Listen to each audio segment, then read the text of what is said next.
Hello everyone, સ્વાગત છે આપ સૌનું ટાર્ગેટ જીપીએસસી યુટ્યુબ ચેનલમાં. મિત્રો, આપણે બંધારણ ભણી રહ્યા છીએ. ભારતના બંધારણમાં આપણે ટોપિક છે સંસદ તેની ધારાકીય કાર્યવાહી ભાગ 1-2. એમાં આપણે લગભગ હવે છેલ્લો ટોપિક ભણવા માટે પહોંચી ગયા છે. તો ચલો શરૂઆત કરીએ. અને પહેલા તમને થોડીક ઇન્ફોર્મેશન ફટાફટથી તમને આપી દઉં ભાઈ, કે આપણી આ યુટ્યુબ ચેનલ ઉપર ડેઈલી પ્રપોઝલ તમારી માટે રોજ સાંજે 9:30 વાગે સમય બદલ્યો છે. રોજ સાંજે 9:30 વાગે તમારી માટે ભારતનું બંધારણ, ભારતનો ઇતિહાસ બે વિષયના વિડીયોઝ તમારી માટે રોજ આવે છે. 10 થી 15 મિનિટ તમારે રોજ આપવાના છે. આવનારી સીસી, તલાટી, police constable, GPSC class 1-2 super ક્લાસની કોઈ પણ એક્ઝામિનેશન હશે તેમાં તમારે આપણા આ વિડીયો મોસ્ટ ઇમ્પોર્ટન્ટ છે. જોડાયેલા અમારી સાથે. જય શ્રી શ્યામ. મારું નામ અશોલ જૈન અને 7 વર્ષ કરતા વધુ ટીચિંગ એક્સપિરિયન્સ મને ફિલ્ડની અંદર છે.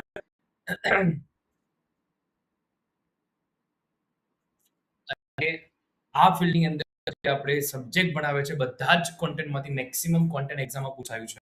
અમારો ટીચિંગ એક્સપિરિયન્સ, મારા સબ્જેક્ટ છે, નીચે આપેલી એક્ઝામિનેશન તો પોતે ક્લિયર કરી છે. સરળ પાઠશાલ એપ્લિકેશન હવે પોતે ક્રિએટ કરાવડાવી છે. આ એપ્લિકેશનની અંદર તમને બધી જ વસ્તુ મળી રહે છે. પીડીએફ, કોર્સ છે, ટેસ્ટ છે, બધું ફ્રી ઓફ કોસ્ટ મળી રહે છે. કોઈ ચાર્જ અમે આનો લેતા નથી.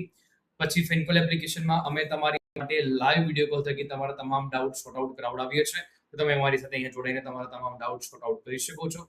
ખાસ અમારી સાથે જોડાયેલા રહેવાનું. અહીંયા લિંક ડિસ્ક્રિપ્શન બોક્સમાં આપી. યુટ્યુબ ઉપર ડેઈલી સાંજે 9:30 વાગે, કેટલા વાગે ભાઈ? 9:30 વાગે તમારી માટે રોજ વિડીયો આવશે. તો તમારે 9:30 વાગે જોડે 6:30 નો આપણે સમયગાળો 9:30 કરી કાઢ્યો છે. ડિસ્ક્રિપ્શન બોક્સમાં તમને ટેલિગ્રામ ચેનલ લિંક, તમને સરળ પાઠશાલા એપ્લિકેશન લિંક અને અમારી ટેલિગ્રામની લિંક તમને પ્રોવાઈડ કરવામાં આવેલી છે. તમે ત્યાંથી જોઈ શકો છો. ઓકે, ચાલો ભાઈ, ઠીક છે. આપણે સ્ટાર્ટ કરીએ. હવે વધારે સમય ન લેતા આપણો ટોપિકની અંદર શરૂઆત કરીએ. આપણે સ્થાયી સમિતિઓ છે, એટલે કે શોર્ટમાં સંસદીય સમિતિઓ છે, તેની ચર્ચા કરવાની હતી. આપણે સંસદીય સમિતિઓની ચર્ચા કરીને આપણા સેશનને પૂર્ણ કરીશું. બરાબર? સંસદીય જો થાય તો બધી પૂરી કરી દેવાની છે, નહીં થાય તો આપણે નેક્સ્ટ ક્લાસમાં એને લઈશું. બાકી મારા હિસાબથી લગભગ નાણાં ખરડો થઈ ગયો, નાણાકીય ખરડો થઈ ગયો, વિનિયોગ વિધેયક થઈ ગયું. સંસદીય સમિતિમાં ખાલી આ સ્ટાર્ટિંગના પોઈન્ટ ભણ્યા હતા અને પછી આપણે કીધું કે અંદાજ સમિતિથી આપણે નેક્સ્ટ ક્લાસમાં ભણીશું. તો આપણે બસ ત્યાંથી શરૂઆત કરીએ છીએ. ચલો ભાઈ, અંદાજ અથવા પ્રકલન સમિતિ. તો ભાઈ, અંદાજ અથવા પ્રકલન સમિતિ શું કહે છે? તો ભાઈ, ભારતીય સંસદની સૌથી મોટી સમિતિ, જેમાં માત્ર લોકસભાના સભ્યો જ હોય. જો બધી વસ્તુ યાદ રાખવાની. આ સમિતિને ત્રીજા ગૃહનો દરજ્જો આપવામાં આવેલો છે. અને મુદત કેટલા વર્ષની ભાઈ? 1 વર્ષની. એક વસ્તુ યાદ રાખશો તો બધું યાદ રહેશે. બધું એકસાથે યાદ રાખશો નહીં રહે. બરાબર? અંદાજ સમિતિ, પ્રાકલન સમિતિ ભારતીય સંસદની સૌથી મોટી લોક સમિતિ છે. એરિયા માત્ર લોકસભાના જ સભ્યો હોય છે. ત્રીજા ગૃહનો દરજ્જો આપવામાં આવ્યો છે. લોકસભા દર વર્ષે તેના સભ્યોની પસંદગી કરીને આની મુદત કેટલા વર્ષની? માત્ર 1 વર્ષની હોય છે. રાઈટ? કુલ સભ્ય સંખ્યા 30. માત્ર લોકસભા. કોઈ પણ મંત્રી તેનો સભ્ય બની શકે નહીં.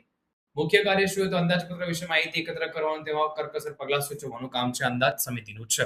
ઓકે સાહેબ, ઠીક છે. અંદાજ સમિતિ ક્લિયર. લોકલેખા સમિતિ, જાહેર હિસાબ સમિતિ, પબ્લિક એકાઉન્ટ્સ કમિટી, જેને આપણે પીએસસી કહીએ છીએ, તે એની રચના સૌપ્રથમ 1921માં કરવામાં આવી. 1954 પછી રાજ્યસભાના સભ્યોનો પણ સમાવેશ કરવામાં આવ્યો.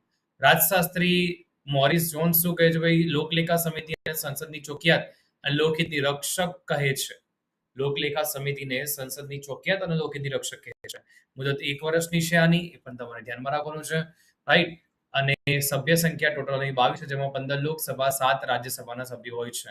કોઈ પણ મંત્રી તેનો સભ્ય બની શકતો નથી. ફરી એકવાર, વિપક્ષનો કોઈ નેતા તેનો અધ્યક્ષ બને છે. વિપક્ષનો નેતા તેનો અધ્યક્ષ બને. આ સમિતિને સીએજી દ્વારા, બરાબર, સીએજી દ્વારા માર્ગદર્શન આપવામાં આવે છે. તેનું મુખ્ય કાર્ય કેગના અહેવાલની ચકાસણી, તેના પર રિપોર્ટ આપવાનું છે. સરકારની સ્વતંત્ર અને અર્ધ સ્વતંત્ર સંસ્થાઓના જાવક અને આવકના અહેવાલો તપાસે છે. ઓકે સાહેબ, ઠીક છે, વાંધો નહીં. જાહેર હિસાબ સમિતિ ડન. સાર્વજનિક ઉપક્રમ સમિતિ, જાહેર સાહસંગીની સમિતિ 1964માં તેની રચના થઈ. 22 સભ્યો ટોટલ, 15 લોકસભા, 7 રાજ્યસભા. કુલ સભ્યોમાંથી 1/5 સભ્યો દર વર્ષે નિવૃત્ત થઈ તેટલા જ નવા ચૂંટાય છે. બરાબરથી સમજી લેજો આ વસ્તુને. કુલ સભ્યો ટોટલ કેટલા? તો ભાઈ ટોટલ સભ્યો છે આની અંદર 22 માંથી 15 લોકસભાના છે અને 7 રાજ્યસભાના છે.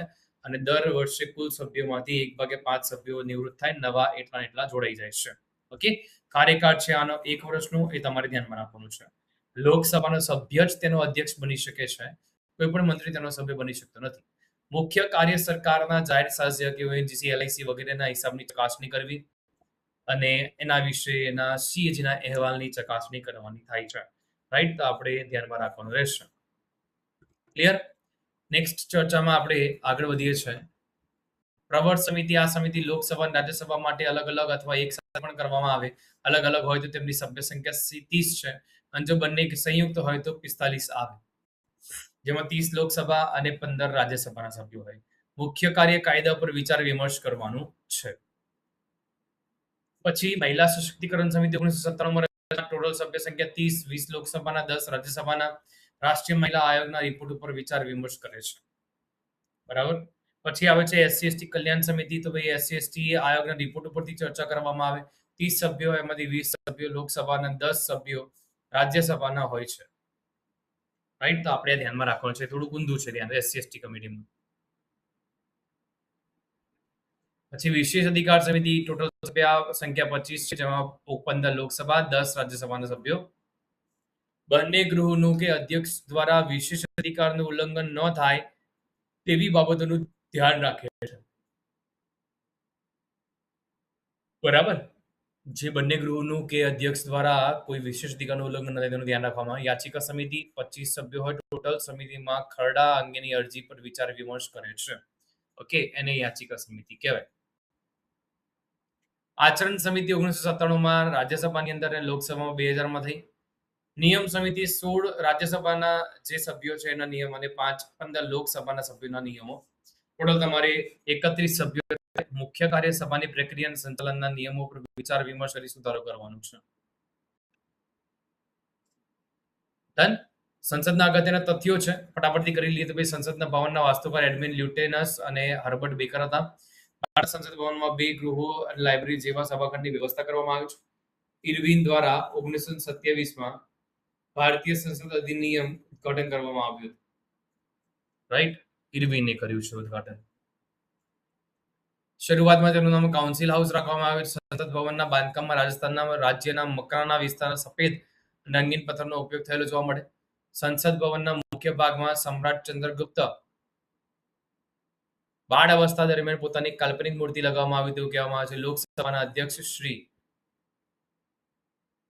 અને અધ્યક્ષની બેઠક સભાના ઊંચા સ્થાન ઉપર થશે. આ બેઠક ઉપર લખવામાં આવેલું સૂત્ર છે ધર્મચક્ર પ્રવૃત્તિનાથ.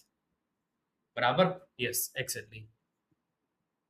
ડન. તો આપણો ટોપિક અહીંયા પૂર્ણ કરીએ છીએ. સંસદના અગત્યના તથ્યોની પણ વાત કરી ગયો અને સમિતિઓ છે તેને પણ આપણે પૂર્ણ કરી.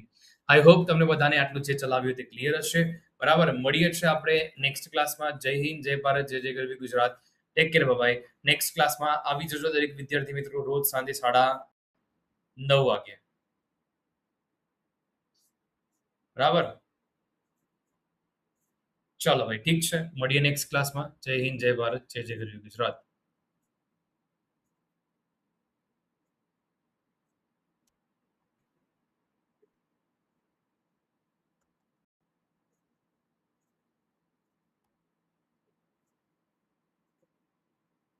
પાછલા ફેક્ટ એક્ઝામ માટે મોસ્ટ ઇમ્પોર્ટન્ટ છે ભાઈઓ, તૈયાર કરજો ખાસ કરીને. ચલો મળીએ નેક્સ્ટ ક્લાસમાં. જય હિન્દ, જય ભારત, જય જય ગુરુ ગુજરાત, જય શ્રી શ્યામ ખાટુ શ્યામ બાબાની જય.